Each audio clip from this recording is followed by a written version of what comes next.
I just graduated with my PhD in physics, where I did a lot of data science work. I don't have any job experience. I've had good interviews, but other candidates are chosen.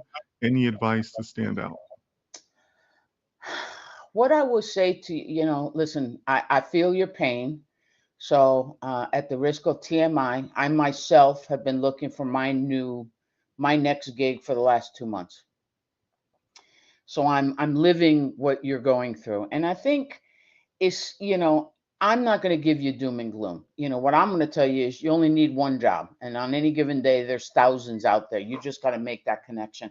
Here's Mhm. a couple bits of advice that I'm using that's helping open doors. Um, I think it's important, even in school, while you say you have no job experience, I'm betting in the course of getting a PhD, God bless you, you're way smarter than I am. I only have a bachelor's.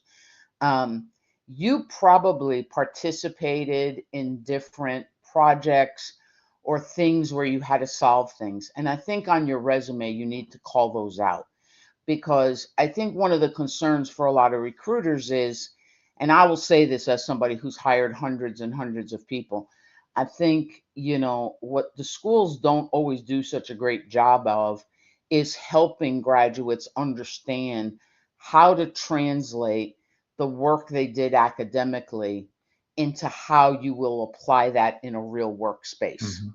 Sure. And so that would be my advice.